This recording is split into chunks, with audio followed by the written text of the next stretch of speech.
মুর্শিদা ও মুর্শিদ কো মুর্শিদ মুর্শিদা ও বাজান কো কো ও তাহিরি আব্বা কো বাজানো মুর্শিদা তাইরি আব্বা কো আবার কো তাহিরি আব্বা তাইরি আব্বা ও আব্বা আব্বা ও তাহিরি আব্বা।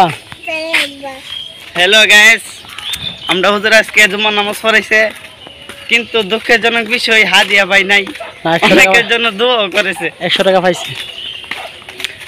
আসলে মূলত রিজিক এমন একটা বিষয়, আল্লাহ তাআলা যদি রিজিকে কিছু না রাখে তাহলে দুনিয়ার মানুষেরা জোর করে রিজিকটা দিতে পারতো না। ঠিক আছে, রিজিক তো বইলে আসে না, এটা হলো সিক্রেট বিষয়। আসসালামু আলাইকুম ওয়া রাহমাতুল্লাহি ওয়া বারাকাতুহু ওয়া মাগফিরাহ। সম্মানিত মুমিন মুসলমান ভাই ও বোনেরা, আপনারা কেমন আছেন? আশা করি সকলে ভালো আছেন। আপনাদের দোয়ায় আল্লাহর রহমতে আজি আলহামদুলিল্লাহ আমিও ভালো আছি। আজ পবিত্র জুমার দিন, জিলকদের শেষ জুমার নামাজ আদায় করে আসলাম পীর মুফতি গিয়াসউদ্দিন আত-তাইরি হুজুরের মসজিদের মধ্যে। তাইরি হুজুরের মসজিদ বলতে তিনি যে মসজিদের মধ্যে জুমার নামাজ খতিবের দায়িত্ব পালন করেন, আজকে তিনি উপস্থিত হতে পারেন নাই। তাইরি হুজুরের ছোট ভাই মুফতি মহিউদ্দিন ফৈজি হুজুর আজকে উপস্থিত হতে পারেন নাই অসুস্থতার কারণে। ছাত্র হিসাবে হুজুরের আমাকে স্থলাভিষিক্ত দায়িত্ব দিয়েছে। আলহামদুলিল্লাহ, আজকে তাইরি হুজুরের স্থলাভিষিক্ত মুফতি মহিউদ্দিন ফৈজি হুজুরের স্থলাভিষিক্ত জুমার নামাজ আদায় করেছে আলহামদুলিল্লাহ। এছাড়াও পূর্বে অনেকবার জুমার নামাজ আমি পড়াইছি, সেখান থেকে পরে আসলে আজকে জিলহজ মাসের ফজিলত সম্পর্কে আলোচনা করলাম, জিলহজ মাসের আমল সম্পর্কে আলোচনা করলাম, এবং এই মাসের মধ্যে কিছু নিষিদ্ধ কাজ আছে সেগুলি সম্পর্কে আমি তাদেরকে অবগত করলাম। আল্লাহ রব্বুল আলামিন আমাকে এবং সবাইকে আমল করার তৌফিক দান করুক, আমিন। আমার সাথে আছে আমার বাগিনা, এই কাদের মধ্যে আছে, আর সাথে যেই লাল রঙের ড্রেস দেখছেন সে হচ্ছে আমার স্টুডেন্ট ছাত্র মোহাম্মদ আতাউল্লাহ। এই যে আমি যে এখন যাইতেছি মসজিদ থেকে, এটা হচ্ছে তাহিরি হুজুরের গ্রাম।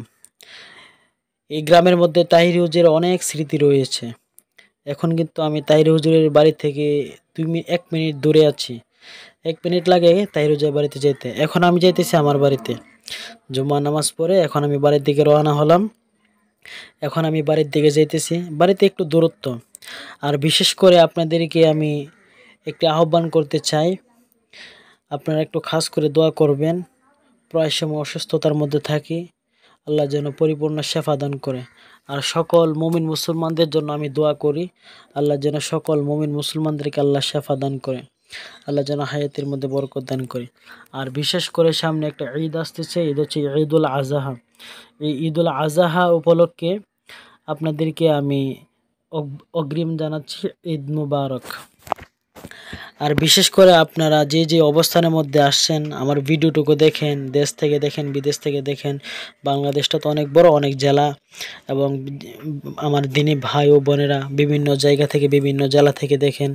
আমার মেসেঞ্জারে এবং ইনবক্সের মধ্যে অনেকগুলি মেসেজ আছে এবং ভয়েস কলও আসে, ভাই হুজুরের সাথে দেখা করতে চাই, হুজুরের নাম্বারটা আপনারা দেন প্লিজ ভাই, দয়া করে দেন। হ্যাঁ শুনেন, হুজুরের নাম্বার অবশ্যই আমি আপনাদেরকে দিব, কিন্তু আর্জেন্ট প্রয়োজন ছাড়া তো হুজুরের নাম্বার নিয়ে কী করবেন? ভালো করে জিজ্ঞাসা করলে তো আপনারা বাড়িতে আসতে পারেন। ঠিক আছে, একজন ব্যস্ত মানুষকে এতবার ফোন দিলে বিরক্ত বোধ করতে পারে। সেই জন্য আপনাদেরকে বলছি, যদি কোনো আমলের কথা থাকে বা কোনো কিছু জানার ইচ্ছা থাকে, আর আপনাদের যদি ইম্পর্টেন্ট কোনো কাজ থাকে, তাহলে আপনারা সরাসরি হুজুরের বাড়িতে এসে দেখা করেন। আমার দিনী ভাই ও বোনেরা, আপনারা অনেকেই মুরিদ হতে চাচ্ছেন হুজুরের কাছে, তাহলে মুরিদ হলে আপনারা সরাসরি হুজুরের বাড়িতে চলে আসেন। হুজুরের ঠিকানা আমি আপনারা ইনবক্সে দিয়ে দেবো, আপনারা ইনবক্সে নক করেন, অথবা কমেন্ট সেকশনে গিয়ে আপনারা যদি কমেন্টস করেন, এই কমেন্টের রিপ্লাই দেওয়ার চেষ্টা করবেন ইনশাল্লাহ। আর বিশেষ করে যারা আমার ইউটিউব চ্যানেল থেকে দেখছেন, Iman HD media by Aziz অথবা Tahir HD media by Aziz, এই দুইটা ইউটিউব চ্যানেলে আমার, এই চ্যানেল থেকে যারা দেখতেছেন আপনারা দয়া করে ভিডিওটা দেখে একটা লাইক দিয়ে আপনারা ইউটিউবের মধ্যে চলে যান। ইউটিউবের মধ্যে গিয়ে লেখেন ইমান এইচডি মিডিয়া বাই আজিজ, একটা ইসলামিক ফেসবুক পেজ আছে, সেটাও আমার এই চ্যানেলের নাম অনুসারে ফেসবুক পেজটা খুলেছি। আপনারা ওই পেজের মধ্যে গিয়ে এই ভিডিওটা পাবেন। আপনারা এই ফেসবুক পেজে গিয়ে ফলো করবেন, একটা লাইক করবেন, তারপর আপনারা কমেন্ট সেকশনে একটা আপনাদের মতামত জানাবেন, অথবা আপনারা ইনবক্সে আমাদের সাথে যোগাযোগ করতে পারেন। ঠিক আছে। আর আমি একজন স্টুডেন্ট, আমি লেখাপড়া করি, লেখাপড়ার পাশাপাশি ব্লগ ভিডিও করে থাকি। ব্লগ ভিডিও করার উদ্দেশ্য আমার আর্নিং করা নয়, ব্লগ ভিডিও করার উদ্দেশ্য ছিল মনে পড়লো অথবা আপনাদেরকে অ্যাড্রেস দেওয়া বা ঠিকানা আপনাদেরকে দিয়ে দেওয়া। ঠিক আছে, আমি লেখাপড়ার পাশাপাশি অপশনাল সপ্তাহে 1টি 2টি থেকে আমি ব্লগ ভিডিও করে থাকি। ঠিক আছে, আপনারা যদি আমাদের সাথে যোগাযোগ করতে চান, যদি তাহির হুজুর বাসাতে আসতে চান, তাহির হুজুর দেশে আসতে চান, তাহির হুজুরকে মাহফিলকে দাওয়াত করতে চান, অথবা কোনো আমল আখলাক সম্পর্কে কথা বলতে চান, তাহলে অবশ্যই আপনারা আমাদের সাথে যোগাযোগ করুন। যোগাযোগ করে আপনারা তাহির হুজুরের বাড়িতে এসে সরাসরি আমলের কথা এবং এই কোরআন হাদিসের কথা, দিনের কথাগুলো আপনারা শুনতে পারবেন ইনশাআল্লাহ। আমি প্রায় বাড়ির দিকে চলে আসছি, বাড়ির কাছাকাছি চলে আসছি। আর বিশেষ করে আপনারা আমার কাছে দোয়া করবেন, আপনাদেরকে আমি যথাসাধ্য সাহায্য করার চেষ্টা করব ইনশাআল্লাহ। আমিও আপনাদের জন্য দোয়া করি। এই বাড়িতে চলে আসছি পাই, আপনারা সকলে দোয়া করবেন। বিদায় নিচ্ছি, ফি আমানিল্লাহ। আসসালামু আলাইকুম ওয়া রাহমাতুল্লাহি ওয়া বারাকাতুহু।